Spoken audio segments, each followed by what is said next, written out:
aí a tela. Estão vendo aí a tela da apresentação? Peraí, vai entrar agora. Agora sim. Beleza.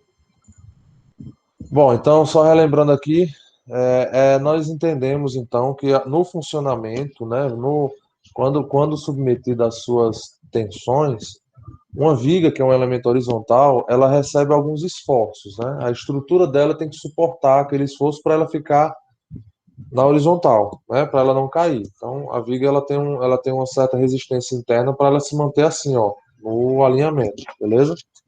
Então, essas tensões, né, elas começam a ser, né, nós estávamos usando só tensões simples, né, e agora começam a ocorrer tensões compostas, com compressão, tração e torção na mesma seção transversal, beleza?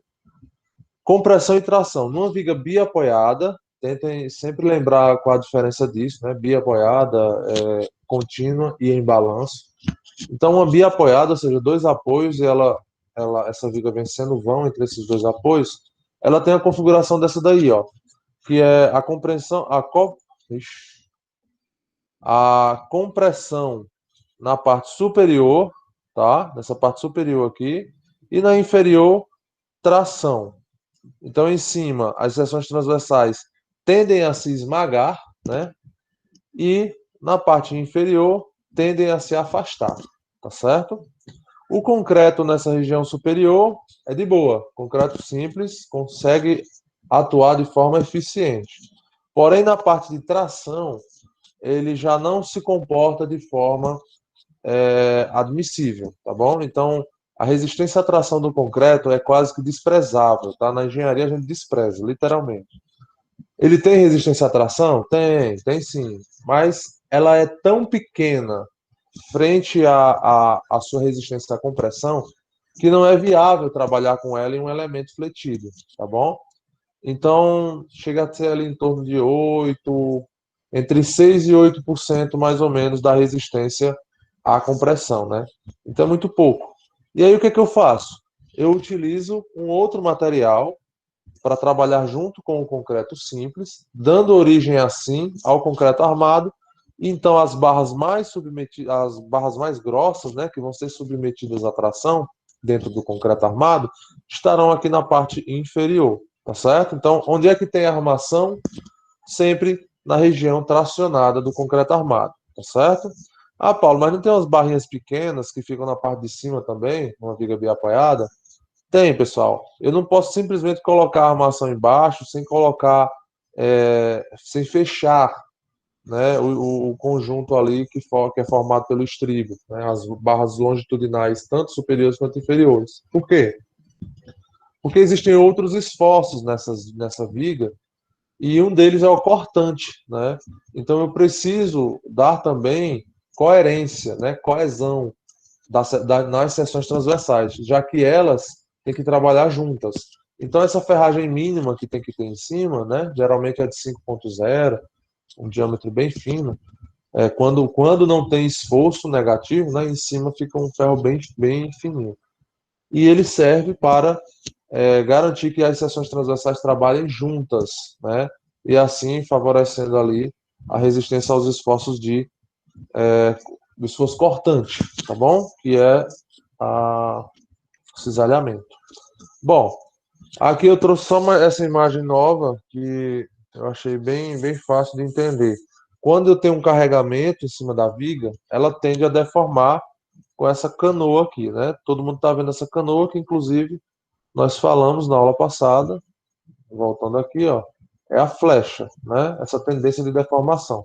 A tendência de deformação, a gente sempre, empiricamente, a gente já consegue indicar para que lado, né, essa flecha vai ocorrer se o carregamento for usual. Uma carga Q aqui em cima da viga, uma carga Q distribuída, né, vai causar uma deformação na viga.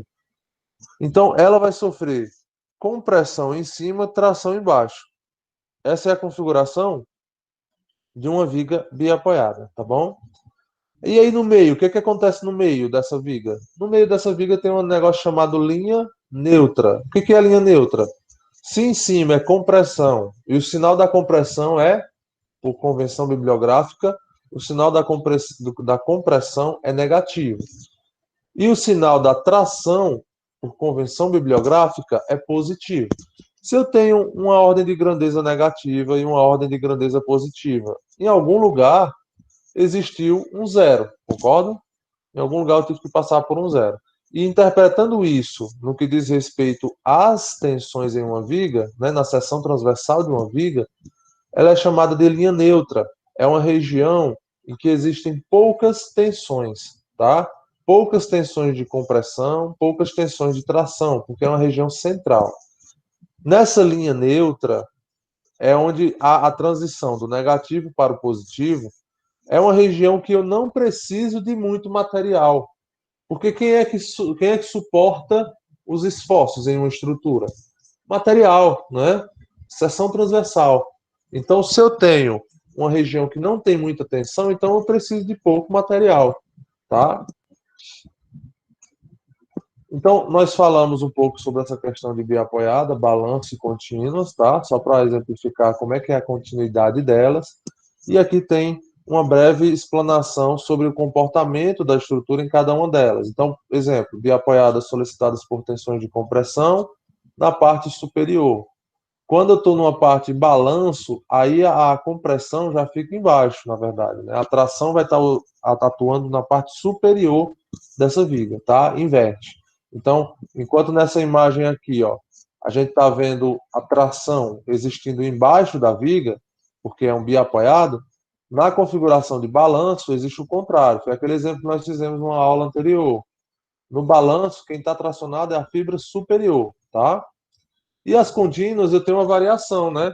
Se eu tiver deformações na configuração de biapoiada, ou seja, a canoa para baixo, aí a tração está embaixo.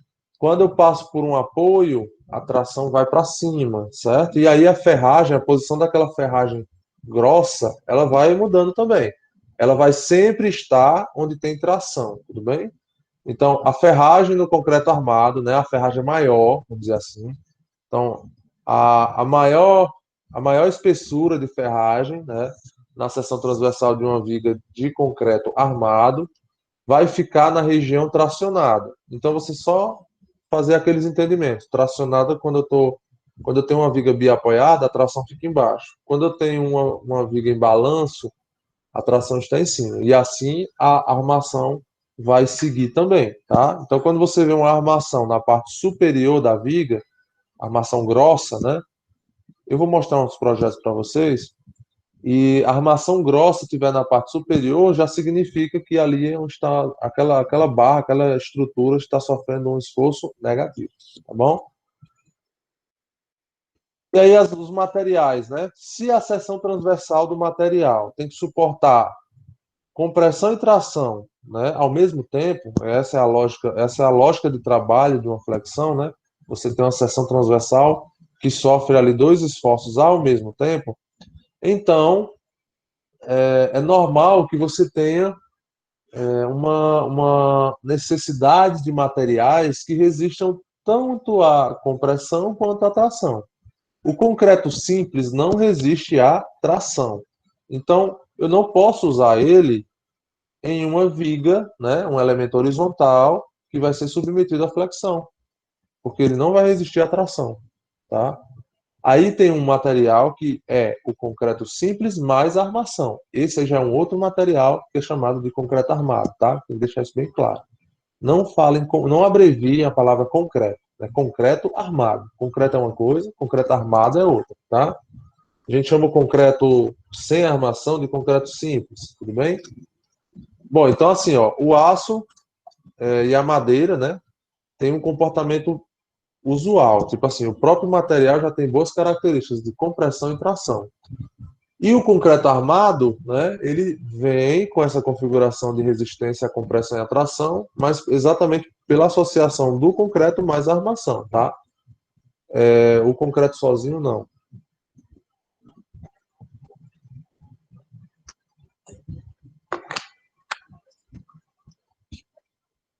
Então, os materiais mais usados é o aço, madeira e concreto, armado, tá bom? esforços concomitantes de tração e compressão. Isso aí a gente viu na aula passada. As vigas submetidas a esforços de flexão, nas vigas de flexão, as seções deverão apresentar uma forma de concentração de material longe do centro de gravidade. Ó, falando novamente sobre centro de gravidade, o que é o centro de gravidade da seção transversal? Se você olhar aqui a seção transversal dessa viguinha aqui, ó, de EVA, dá para ver que no centro aí eu marquei um pouquinho de lápis, né? Eu marquei de lápis aí um pouquinho, ó, um ponto. E esse ponto está onde? No centro de gravidade dessa seção transversal. É nesse local que é localizada aproximadamente aí a linha neutra, ou seja, uma região que não tem nem esforços muito grandes de tração, nem esforços muito grandes de compressão, tá certo? E é nessa região aí que você tem que, vamos dizer assim, economizar material sempre que possível. Economizar material, Paulo? Sim.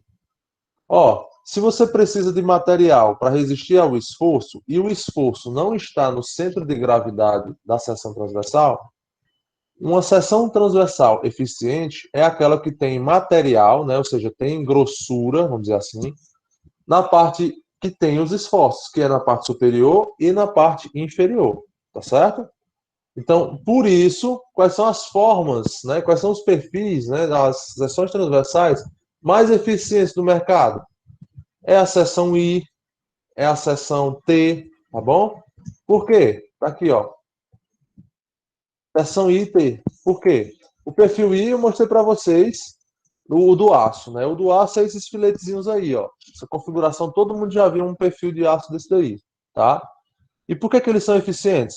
Porque existe seção transversal nas regiões que eu preciso, ó, em cima, onde eu tenho muita tensão, e embaixo, onde eu tenho muita tensão também, tá bom?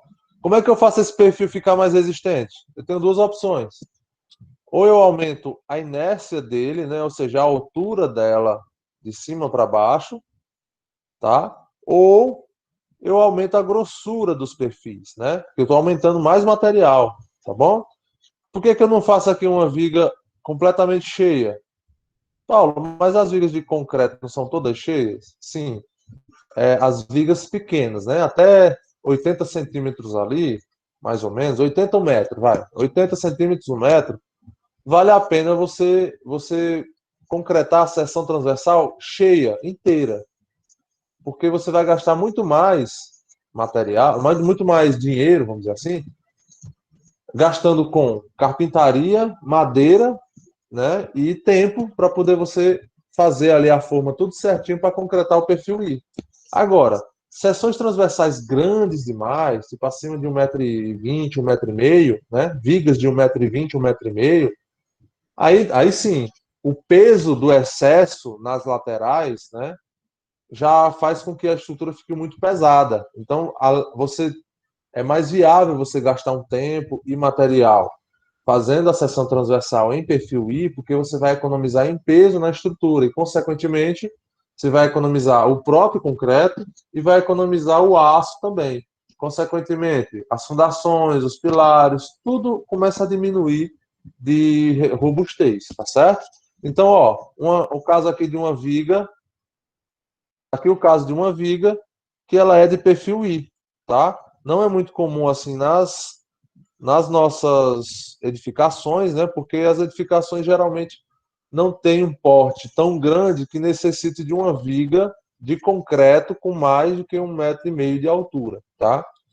Então, geralmente você vê isso em infraestruturas urbanas, como aqui, por exemplo, um viaduto ou uma ponte, tá? Então, ó, essa viga de concreto, ela tem aqui na base uma parte mais grossa, né? Onde está localizado o quê? Vamos lá, o que está localizado aqui embaixo? Nessa viga aqui. Essa viga é bem apoiada. Tem um apoio aqui e outro lado do outro lado. O que existe aqui, na parte de baixo dessa viga de concreto? A tração. Armação, né? Muito bem. E por que eu tenho concreto aqui? A única função do concreto na parte de baixo, já que ele não resiste muito bem à tração, é proteger a armadura. A armadura sempre tá trabalhando embaixo, tá? Então, a função do concreto aqui embaixo é única e exclusivamente proteger a armadura, tudo bem? Aí aqui, claro, tem que ter uma alma, ó, deixa eu voltar aqui. Tem que ter aqui uma alma para interligar as duas seções, né? Não adianta também deixar fina demais, porque eu tenho que ter interligação entre a parte de cima e a parte de baixo. E em cima, aí em cima sim, eu tenho um pouco menos de armação, né? Ainda tem armação em cima, mas um pouco menos. E a parte de concreto é maior. Não sei se está dando para ver aqui, ó. Em vigas de concreto de perfil I, geralmente a mesa superior é maior do que a mesa inferior, porque a mesa inferior só existe no concreto, né? Só existe para proteger a armadura que está aqui dentro, tá bom? A parte de cima não, a parte de cima é em T, tá bom? Ela é como se fosse assim uma mesa maior, porque o concreto vai funcionar aqui como um resistindo bem à compressão que está ocorrendo lá em cima, tá? E aí, ó, essa lógica de trabalho, pessoal, de que embaixo só tem concreto para proteger a armação. Em cima, o concreto trabalha muito bem, né? Ele resiste muito bem à compressão sem precisar de muito aço, não é isso? Entendemos isso, né? Então, por que é que os materiais estão mais, vamos dizer assim, solicitados na parte superior e inferior? Porque em cima e embaixo são as regiões que existem mais esforços, né? No meio, existe ali um alívio de tensões. Então, aqui no meio, ó, eu posso até fazer alguns furos aqui para passar alguma coisa, não sei, para içar essa peça. Os furos são, ó, vamos dizer assim, é interessante que você faça os furos no meio, tá? Faça os furos no meio. Por quê? Porque nesse meio aqui, há alguma passagem na viga, né, um furo para fazer uma passagem de alguma coisa, ela vai ser menos crítica, tá? Eu não vou estar colocando em risco uma seção transversal solicitada, uma seção transversal que está trabalhando, né? Eu estou colocando aqui um furo no lugar que tem pouca tensão, tá bom? E essa configuração, então, dá origem a muitas outras seções transversais, como, por exemplo, aqui nós estamos vendo o perfil I, né? A seção transversal em forma de I, que é em cima, e um I daqueles romanos, né? Em cima e embaixo tem uma seção maior. E essa mesma lógica de trabalho traz aí uma outra seção, que é chamada de. Olhem aqui para baixo primeiro, depois a gente olha para cima. É uma seção chamada seção em T, tá? Qual é a função, qual é a lógica de trabalho da seção em T? A lógica é a seguinte, pessoal. Aqui embaixo, a seção em T ela é muito boa para aço e concreto, tá? Aqui embaixo tem as armações mais grossas e o concreto está aqui embaixo só protegendo ela. Então, o concreto, a única função na parte tracionada, a única função que o concreto tem é proteger a armadura. Repitam 3 vezes. A única função do concreto na região tracionada é proteger a armadura, tá bom? No concreto armado. Então, o que acontece aqui em cima? Eu não preciso. Claro que eu tenho ferragem, tá bom? Nunca digam, o professor disse que não precisa de ferragem. Precisa sim, tá? Mas não é com a mesma seção transversal de aço que existe aqui embaixo. Isso numa viga bem apoiada, tá? Então, o que é que eu tenho aqui? Eu uso um material mais barato na parte de cima, que é o concreto, né? Com as armações mínimas necessárias. E embaixo eu uso o aço nas regiões que estão mais tracionadas para que o consumo de material seja bem menor, tá? Então, em cima eu uso o concreto para economizar e embaixo eu uso o aço para diminuir o peso, para não ter tanto concreto nessa estrutura, né? Para resistir, tá bom? E aí o que acontece aqui no meio? Linha neutra, não é isso? Muito bem. Essa configuração em T, pessoal, né? Concreto, muito concreto em cima para resistir à compressão e regiões com aço embaixo para resistir à tração, certo? Então, essa configuração dá origem a esse tipo de laje aqui, ó. Por isso que eu disse a vocês que a laje nada mais é do que o entendimento que a gente tem sobre uma viga repetida várias vezes, uma do lado da outra. Todo mundo já viu uma laje nervurada, não já? Todo mundo aqui já foi no estacionamento do shopping, tem uma laje nervurada, que é nessa configuraçãozinha aqui, gente. tá? Tem a laje em cima, com um pouco mais de concreto na parte de cima, e só as nervurazinhas descendo. E essas nervurazinhas são para quê? De concreto. Para proteger a armação que está na parte de baixo. Beleza? Desculpa. Deu para entender?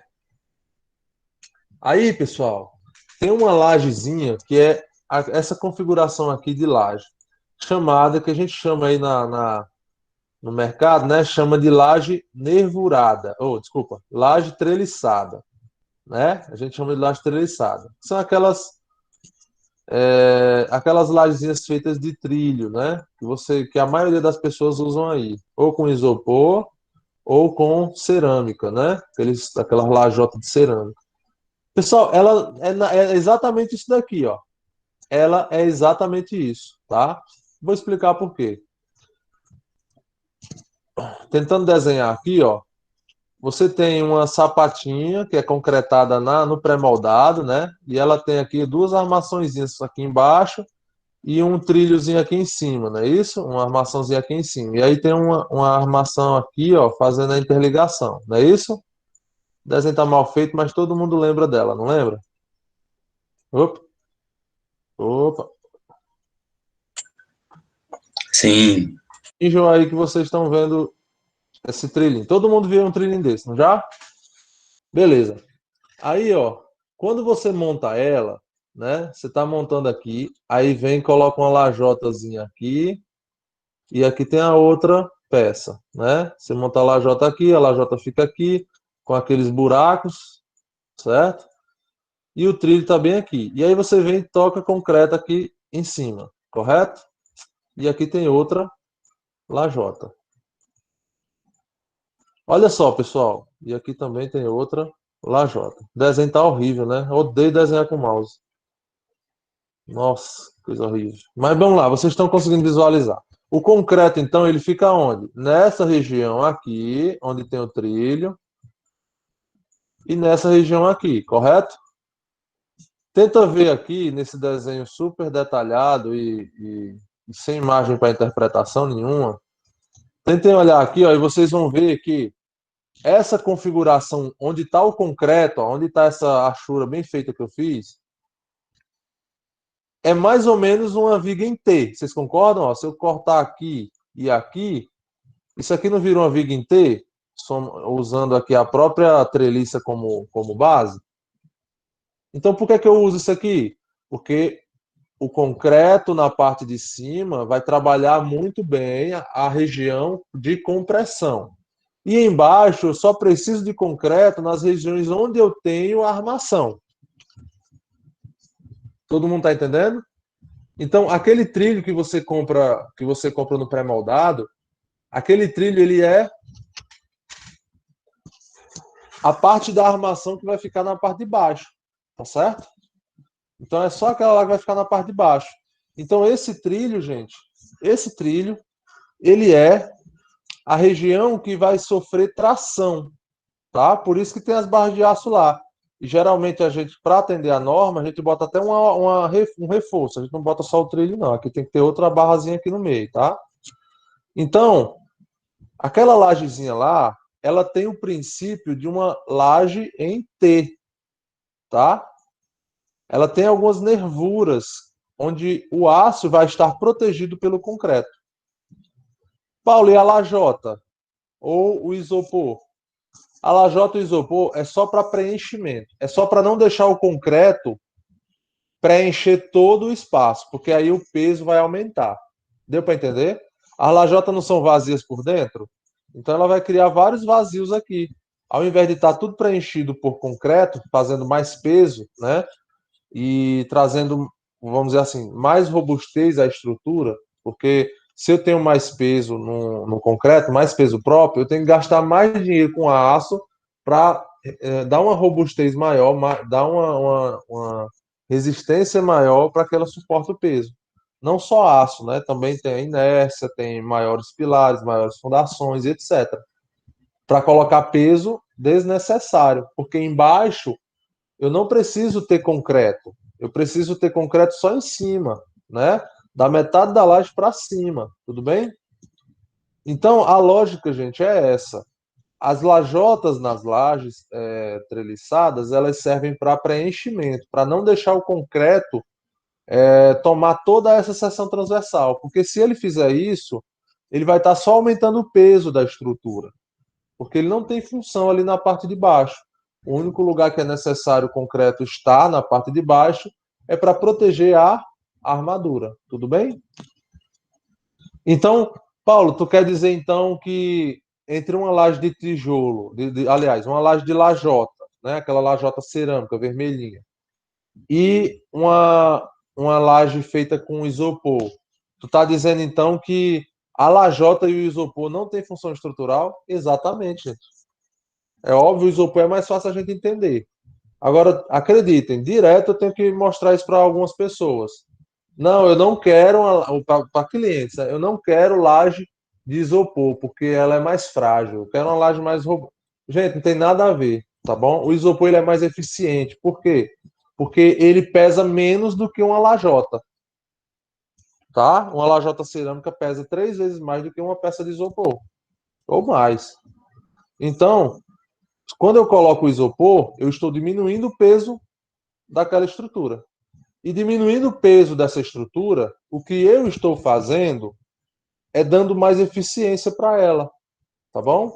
Então, o que é que uma laje de isopor ou de lajota cerâmica, qual é a funcionalidade daqueles materiais? É evitar que o concreto preencha aquele local durante a concretagem, tá bom? E aí, Paulo? Oi. Questão de valores. Sai mais barato fazer com a J ou com isopor? Assim, geralmente o isopor é um pouco mais caro. Hoje em dia, com esse aumento aí das cerâmicas, tá mais em conta fazer com isopor, viu? Pode ter certeza que o isopor tá mais barato. Mas assim, quando você olha individualmente, Botar 600, 700 conto. dobrou o preço de tudo, de cerâmica dobrou tudo. Eu espero que volte aí nos próximos meses, senão, assim, o mercado é desse jeito, gente. Tem algumas consequências, né? Eu conversando com alguns donos de cerâmica, né, que são clientes meus, e eu perguntei, por que está aumentando tanto? Aí só, está aumentando muito porque tem pouca produção. Aí, tendo pouca produção, acaba aumentando o preço, né? Aí, mas sim, mas por que está tendo pouca produção? Bom, é porque, assim, isso aí é uma coisa que não se fala muito, mas a maioria das pessoas que trabalham em cerâmicas, né, elas são pessoas de baixíssima renda, tá? E durante essa pandemia, vieram auxílios, vieram algumas políticas para garantia de emprego. E aí o que aconteceu? As pessoas ficaram em casa recebendo auxílios sem trabalhar.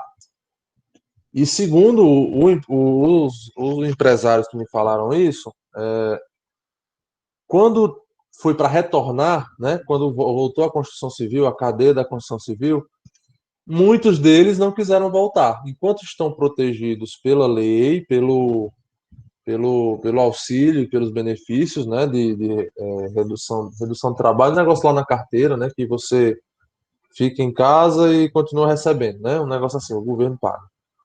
Eles não querem voltar para trabalhar, porque estão em casa recebendo dinheiro, entendeu? E isso se torna assim, um problema maior ainda, porque numa casa que antes tinham 2 pessoas só trabalhando, uma casa moram 6 pessoas, por exemplo, que não é muito difícil assim o pessoal de baixa renda, né? A família toda reunida. Tinha só 2 pessoas trabalhando.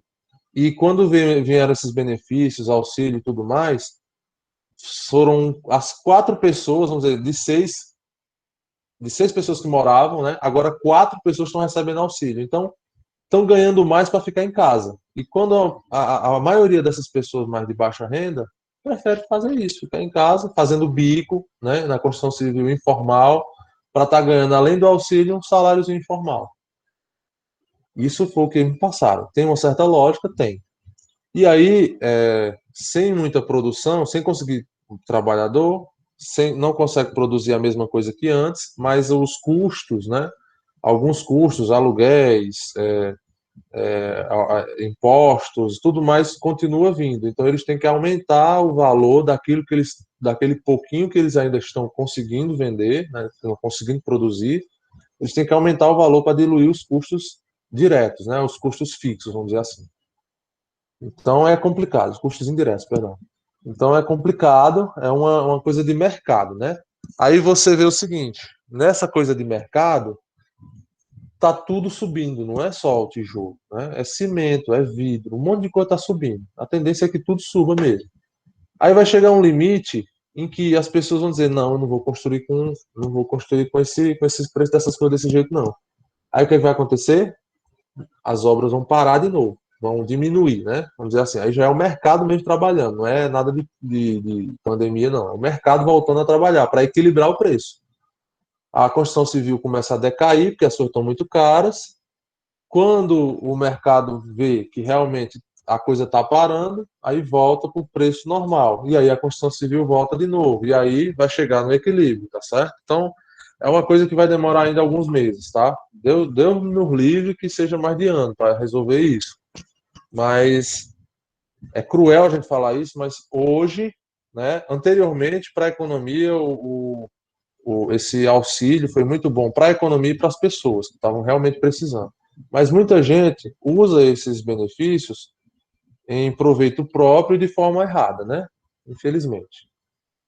E aí tudo sobe. Não sei se vocês estão acompanhando isso aí, não sei se vocês trabalham na área, mas tá horrível, gente. Tudo caro. Tudo caro. Né? E aí, nesse quesito, a lajota chegou a ficar mais caro do que o próprio isopor. Né? Porque o isopor é um material industrializado, que, teoricamente, nesse ritmo que a gente está indo, também vai aumentar logo logo, tá? Mas assim, diretamente, comparando um com um, né, ele individualmente, assim, um metro de lajota e um metro de isopor, hoje o isopor ele sai mais barato. Porém, a economia maior do isopor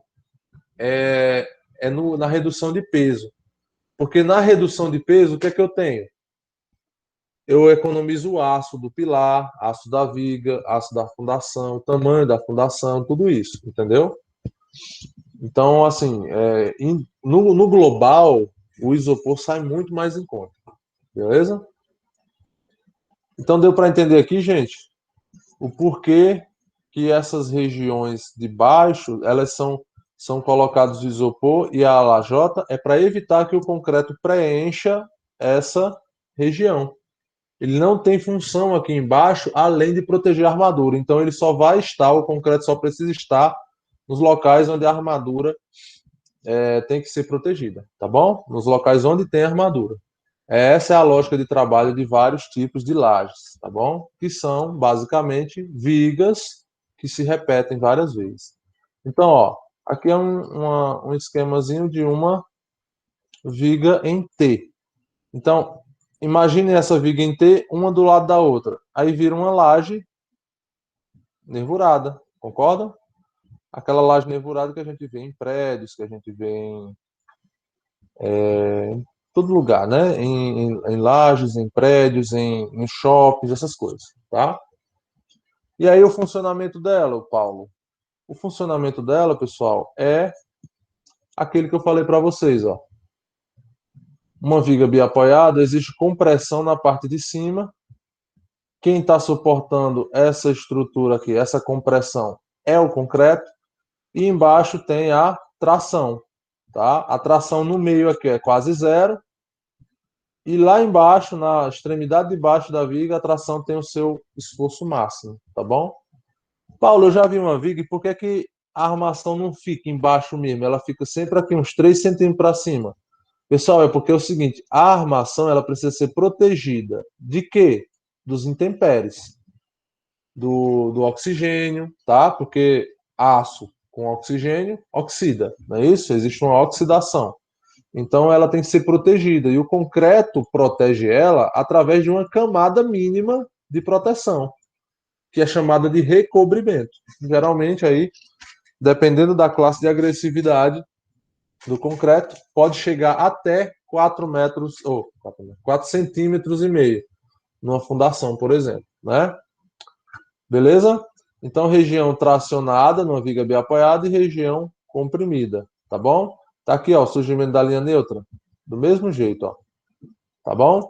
A eficiência da viga em T, ou lajes com nervurada, né, que tem as nervuras que tem T em cima, é que a linha neutra ela é empurrada para cima. E isso é muito bom no que diz respeito ao ganho de eficiência, porque a inércia do material já não precisa ser tão alta. Ou seja, a viga ou a laje não precisa ser muito funda, entenderam? Beleza?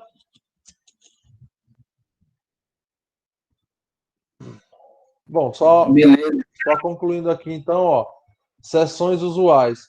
Os vãos vencidos ficam em torno de 20 metros, né, quando considerando o aço e o concreto armado. É óbvio, para cada vão existente, eu vou ter uma inércia correspondente, tá? Isso aqui é uma viga, tá? Então, assim, se eu tiver um vão de 20 metros, dá para vencer com a inércia ainda, vamos dizer assim, usual para edificações, tá?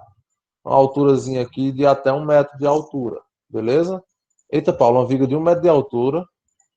Gente, vocês têm que criar ainda uma, uma certa, vamos dizer assim, ordem de grandeza, né? Uma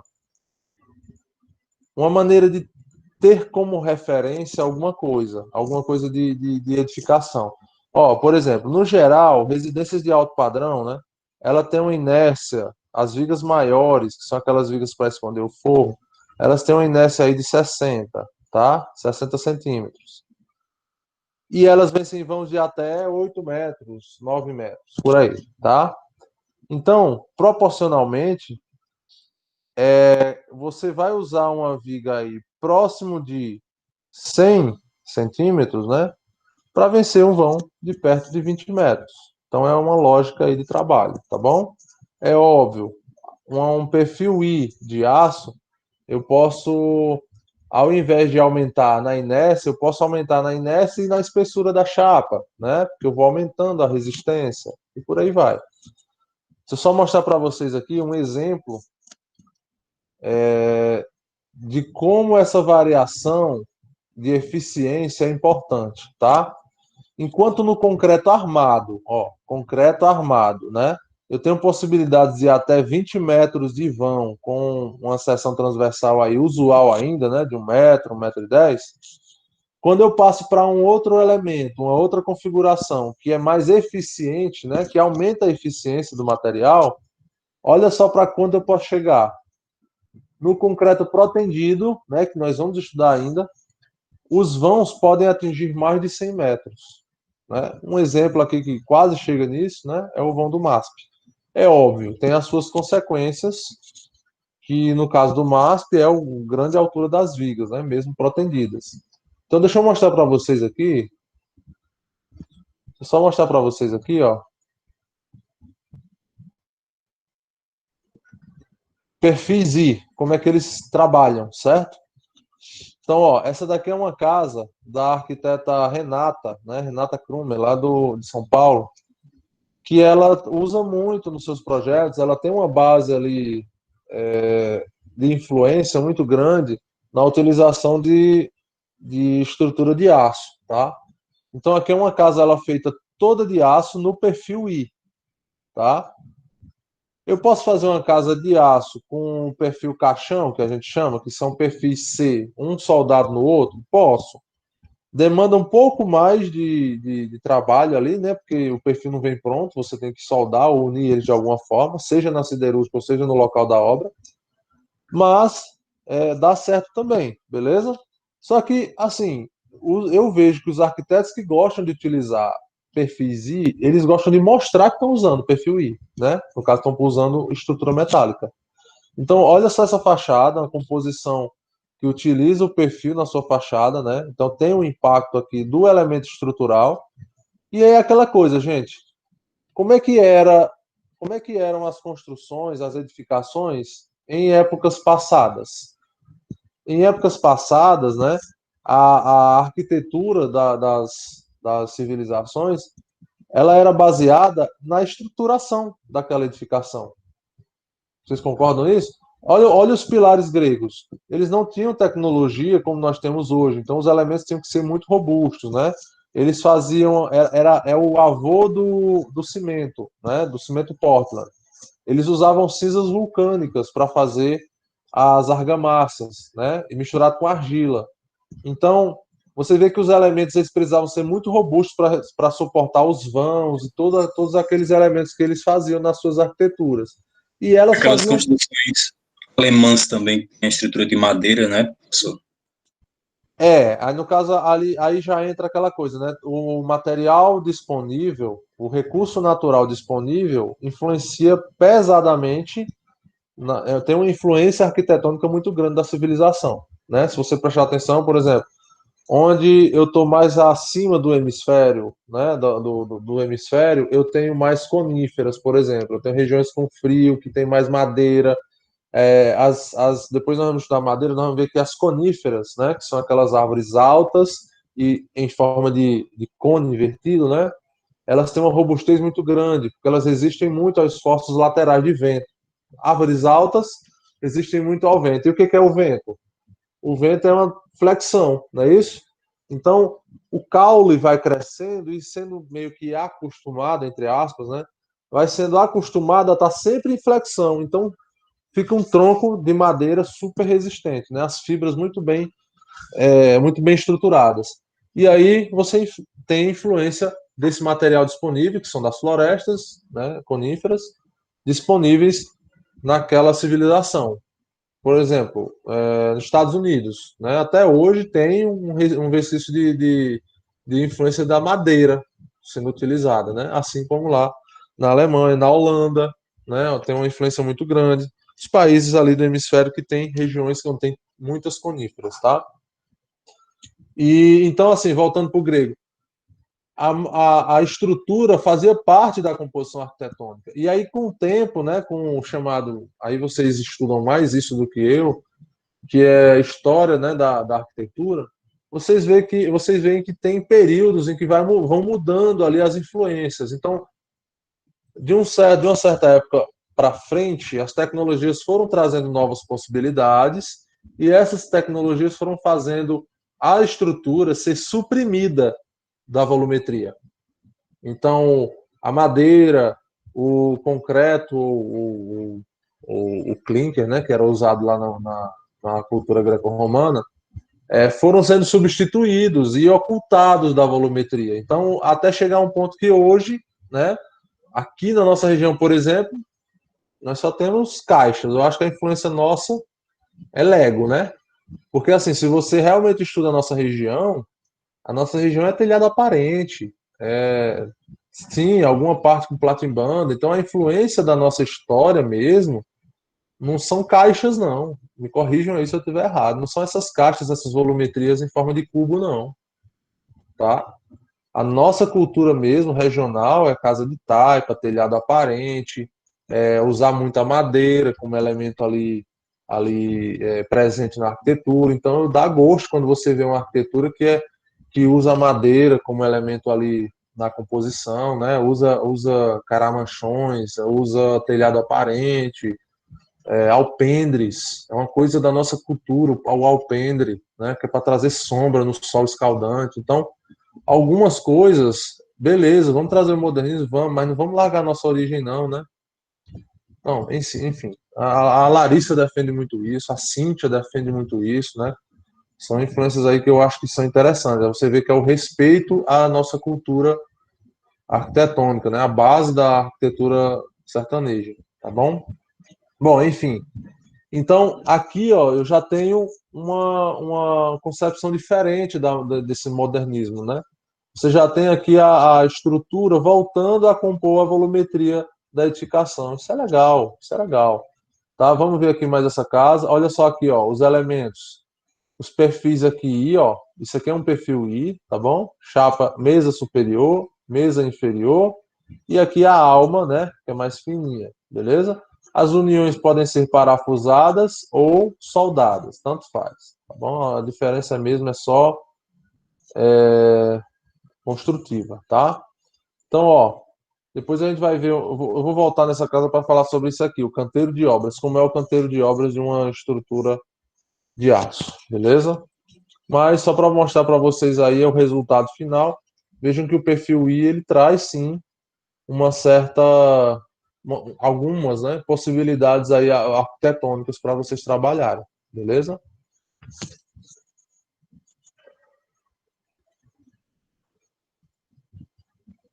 Ó, mais imagens dela aqui, uma casa ótima, podem. Ó, pessoal, vocês querem ver estruturas de perfil I e T? Vão nesse site metallica.com. Eu vou colocar aqui, ó. É óbvio que aqui só vão ter estruturas metálicas, tá? Em T, em perfil T e perfil I. Mas é uma influência bem interessante. Esse site é muito bom e ele é voltado assim, é sim voltado para engenharia, né? Você vai ver muita estrutura industrial, mas é bem interessante.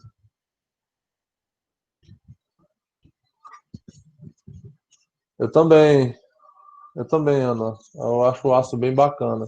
Eu só não concordo muito com o aço aqui na região, sabe? Porque assim, o aço é um elemento que ele dilata bastante, né?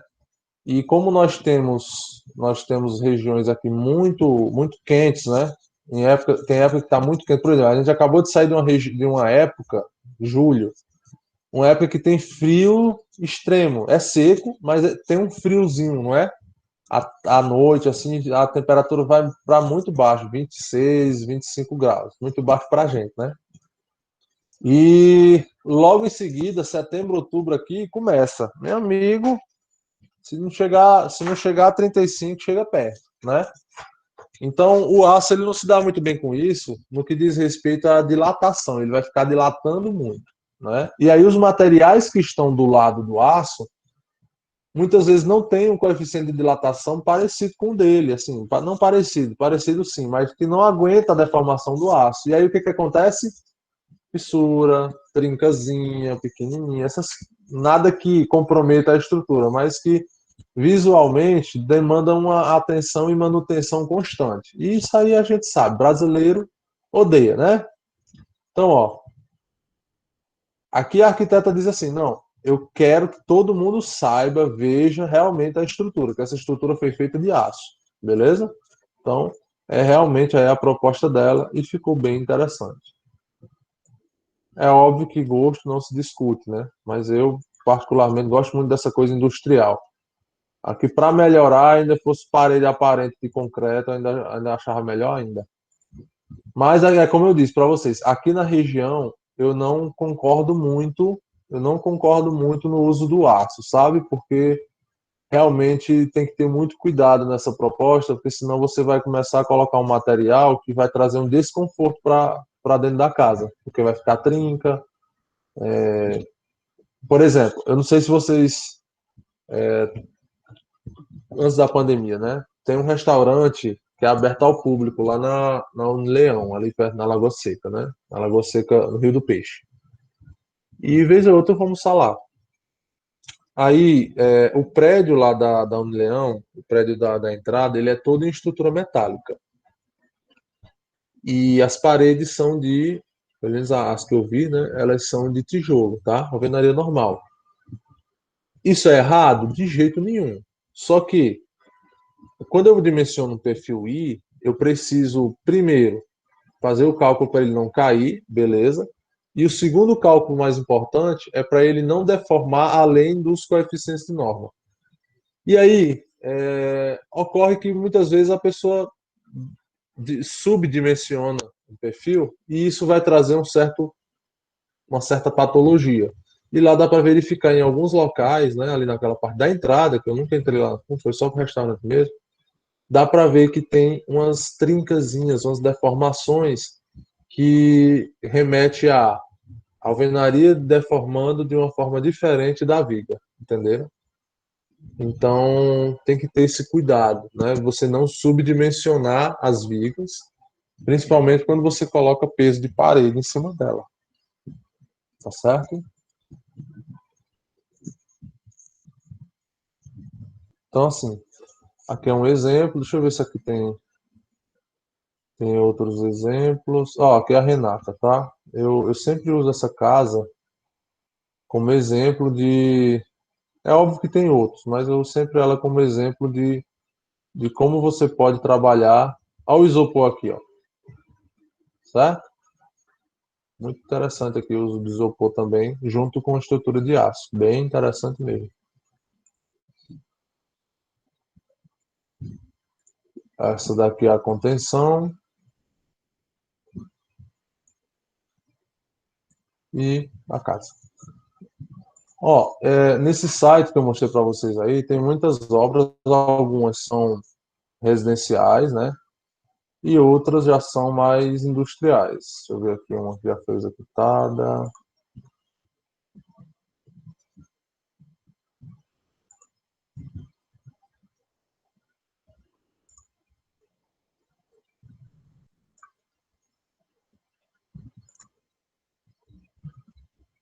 Essa imagem está pequena, mas ó, a ambientação interna, né, toda com elementos perfil I, tá? Assim, é óbvio que é tendência, existem tendências que trazem aí o perfil, a estrutura metálica como um elemento que compõe essa arquitetura, né? A arquitetura. Então aqui, por exemplo, né, você tem alguns elementos todos em perfil I, ó, bem interessante. Enfim, esse site é bem interessante, gente, porque tem um ponto de vista, né, voltado para o uso da estrutura metálica. Então vocês podem se influenciar aqui, né? Então tem alguns projetos conceituais bem bacanas, né? E dá para ver uma grande influência aqui arquitetônica nesses projetos, beleza? Dê uma olhada aí, por favor, é bem interessante.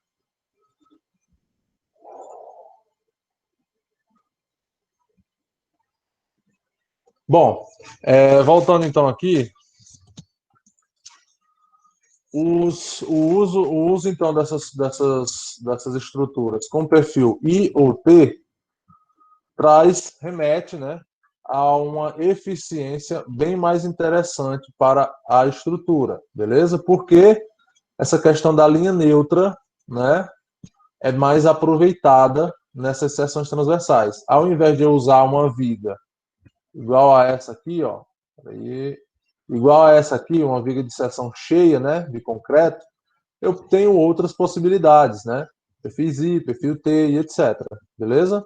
É tanto, gente, que vocês provavelmente. Nós vamos falar sobre lajes e vocês vão ver que no projeto de lajes, algumas delas você pode inclusive suprimir as vigas, tá? Não sei se vocês já tiveram esse vislumbre de que em alguns projetos nós podemos sim utilizar lajes que não precisam de vigas. E o que é isso? É basicamente eu dimensionar várias vigas. A laje, quando eu estou dimensionando, é como se fossem várias vigas, né? Uma do lado da outra, tá bom? A mais eficiente hoje em dia é a nervurada, né? Nem se compara, ou uma estrutura com proteção, tá bom? E nós vamos estudar a proteção para entender como é que ela funciona, possibilidades, problemas, né? Ou seja, vantagens e desvantagens de cada sistema, beleza? Alguma dúvida, pessoal, até agora? Tranquilo. Então, com isso aqui, a gente conclui a parte de vigas, tá bom? Aí, deixa eu só mostrar para vocês uma outra coisa aqui. Peraí, cadê? Só mostrar outra coisa para vocês aqui.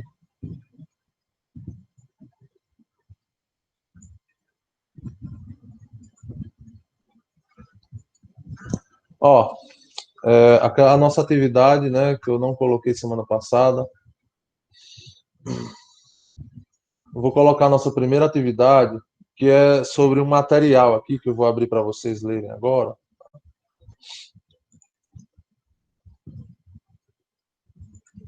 Que é uma atividade sobre a importância da concepção estrutural, tá bom? Esse material ele foi retirado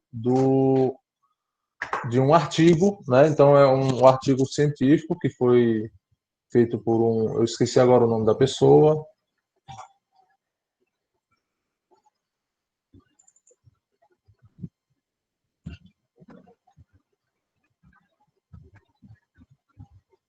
Só um momento aí, pessoal. Quando a gente tá querendo encontrar um negócio, sempre ele foge.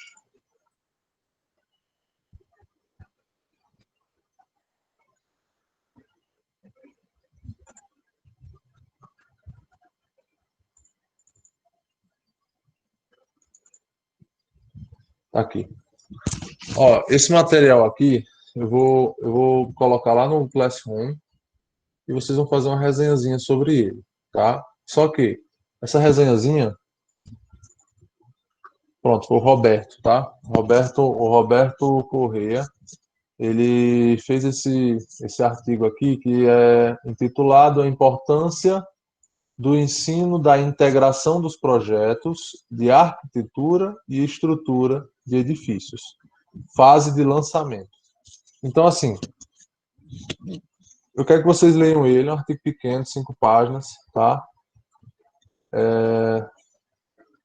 E eu preciso que vocês incorporem esse material, e a atividade ela é composta por 2 momentos, tá? Vocês precisam ler, fazer a resenha, e a gente vai discutir em sala, tá certo? Em sala de aula online.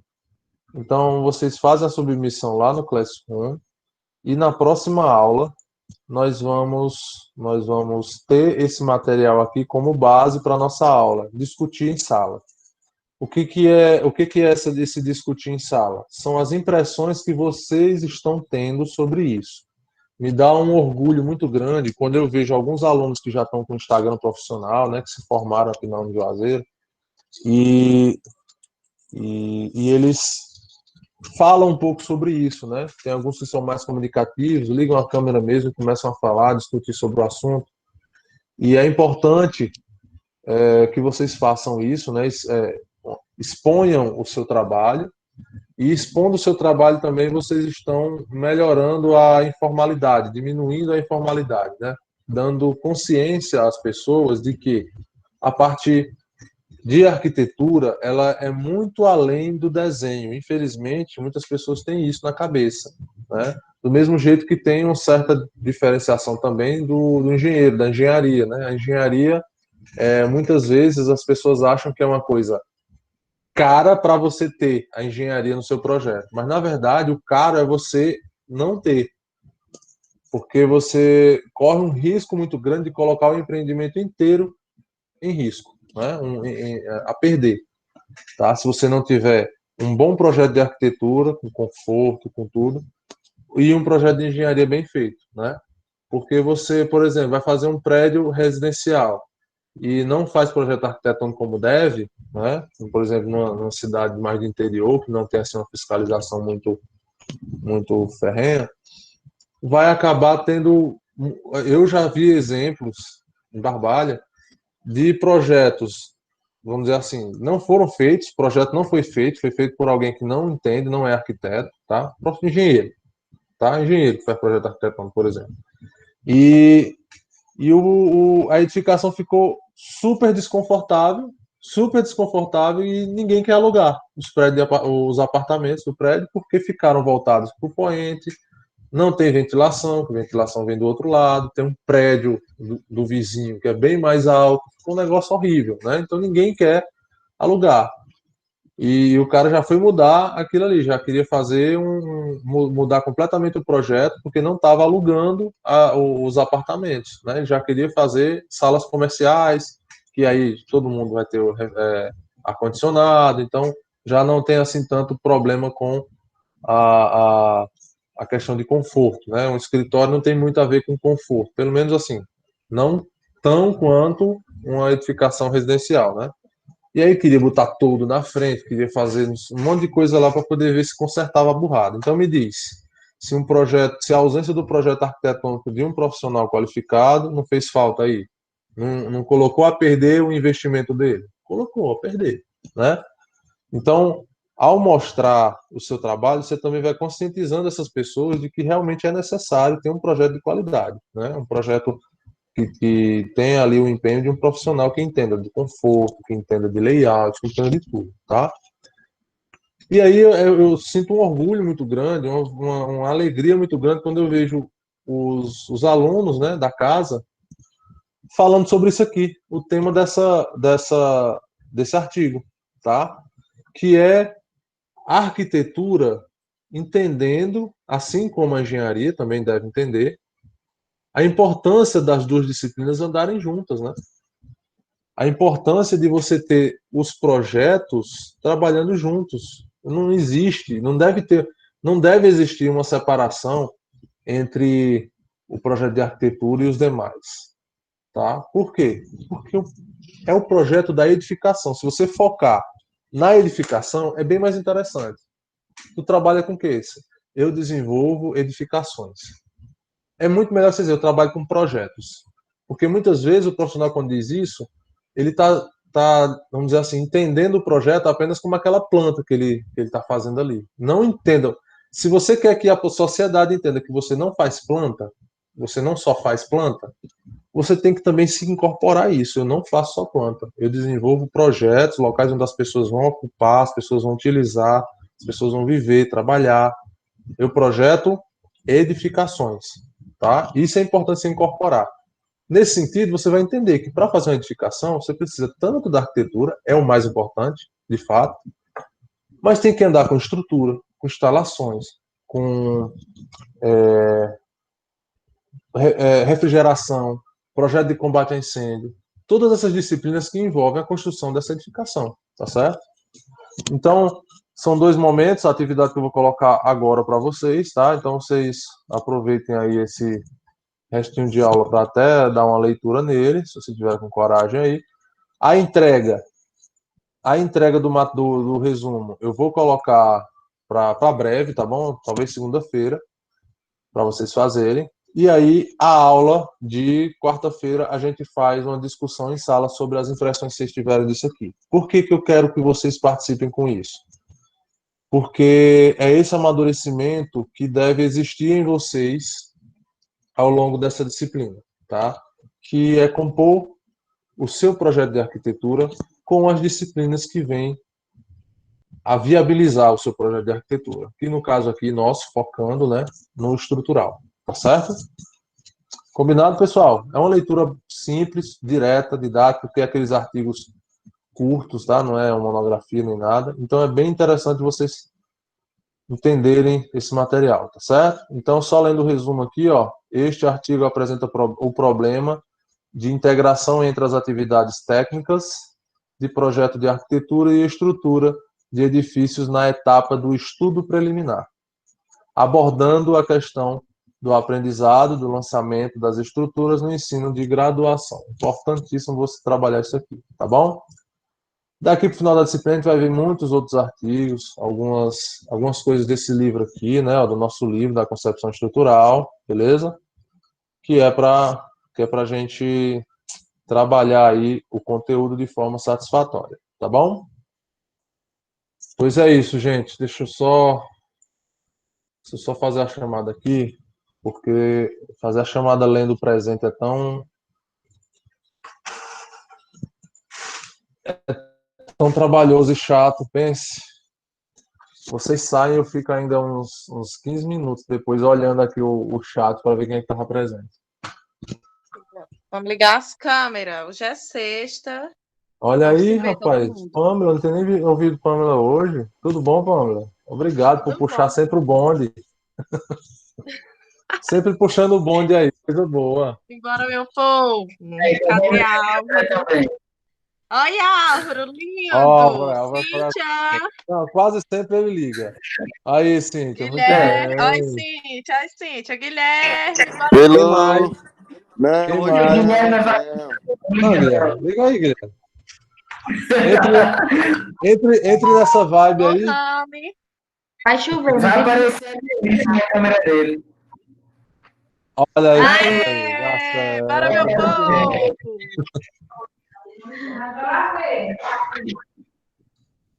Muito bem, Areia, Lohane. Alex, simbora. Bem-vinda.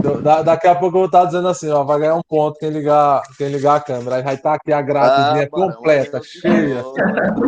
Aí eu que Já estou. tem ponto sobrando, viu? Ah, rapaz.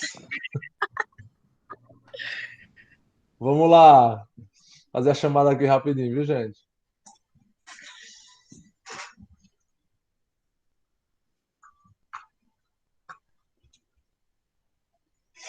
Alexia, Presente. Alana, Presente. Álvaro tá aí, Ana Maria tá aí Presente. também, Ariglene está aí também, Caroline, Presente. Presente. Cícero Vitor, Tô aqui. Cíntia tá aí, Edivandro, Presente. Guilherme tá aí, Reane, Jonas, Lohane, Jonas tá aí, Lohane tá aí também, Lúria, Marcelo,